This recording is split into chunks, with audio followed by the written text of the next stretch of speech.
Welcome to my channel. আজকে আমি পৈতে আমার একটা আর মায়ের আন্টির তার ছেলের পৈতে ছিল, তো ওখানে গেছিলাম। সো এটা আমার ড্রেস, অ্যান্ড এই ড্রেসটা তুমি যদি কিনতে যাও তাহলে এটা অ্যাভেলেবেল পাবে অ্যামাজনে। তো বেসিক্যালি বলতে গেলে খুব লোকজন ছিল। আর এই পৈতে অ্যাকচুয়ালিটা বলে দিচ্ছি, ইটস আ বেঙ্গলি রিচুয়াল, যেখানে ওয়েডিং টাইপের মানে অ্যারেঞ্জমেন্ট করা হয়। আর সেখানে অনেক মানুষকে ইনভিটেশন দেওয়া হয়, জাস্ট লাইক ওয়েডিং ডে। কারো বিয়ে ফিয়েতে যখন কোনো মানুষকে নিমন্ত্রণ করা হয় কোনো অনুষ্ঠানে, কোনো ওয়েডিং ইভেন্টে, ঠিক সেরকমই পৈতেটাও হয়। একটা যখন ছেলের পৈতে হয় তখন ছেলেটাকে পুরো ন্যাড়া হয়ে যেতে হয়। They have to keep the head totally wide and narrow. And ওদের মানে বলতে গেলে প্রচণ্ডভাবে একটা একটা বড় সেলিব্রেশন হয়। একটা মানে বেসিক্যালি বলতে গেলে ছোটোখাটো না, একদম বিশাল বড় একটা সেলিব্রেশন হয় বেঙ্গলির মধ্যে এটা। তো বেসিক্যালি আমি প্রচণ্ডভাবে এনজয় করেছিলাম। সো আমি কয়েকটা পিকস দেখাবো, কারণ আমি ওখানে তখন টাইম পাইনি তো ভিডিও করার, কারণ অনেক মানুষের সমাগম ছিল।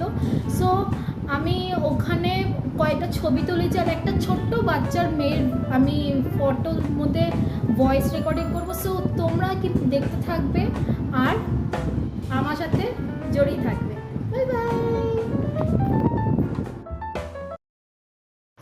এটা ছিল আমার এই ছোট্ট বাচ্চাটা, আমার সাথে ছবি তুলেছিল। এটা ছিল হচ্ছে অ্যারেঞ্জমেন্টটা, যেখানে বসেছিল এটা ছিল বাচ্চাটা। আর এটা এখানে আমি পোজ দিলাম, বসে আমি এটা ঠান্ডা জায়গা ভীষণ এনজয় করেছি, খুব ভালো লাগছে। এই আন্টিটার ছিল হচ্ছে যে বলতেছিল। সো আর এটা ছিল মা। সো এখানে শেষ করছি। সো নেক্সট কনক্লুশন দিচ্ছি। গাইস তোমরা দেখেই ফেলেছো পুরো ভিডিওটা যে কিভাবে মানে আমি কিভাবে এনজয়মেন্ট করেছিলাম, কি কি ছবি আমি তুলেছি। আর ওই বাচ্চাটা, ওই কিউট সা বাচ্চাটা যার সাথে আমি ছবি তুলেছিলাম, কি কিউট দেখতে, জাস্ট লাইক আ ফরেন ডলের মতন, পুরো একদম কিউট ডলের মতন দেখতে ছিল। অ্যান্ড সিরিয়াসলি বলছি গাইস, ইন দ্য কনক্লুশন আমি এইটুকুনি অ্যাড করবো, আমার বাচ্চাদেরকে খুব ভালো লাগে। As I love children, I love infant babies and means babies also. So আমার প্রচণ্ড ভাল লেগেছে, প্রচণ্ড ভাল লেগেছে গাইস। তো আজকে আমি এখানে এটাকে শেষ করছি। সো নেক্সট ব্লগে নেক্সট নতুন ভিডিও যখন আসবে তখন আপনাদেরকে আমি ছাড়বো।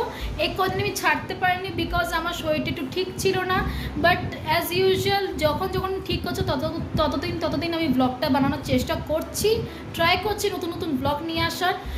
তো সো আজকে আমি এখানেই শেষ করছি, এখানেই good night guys everyone, by.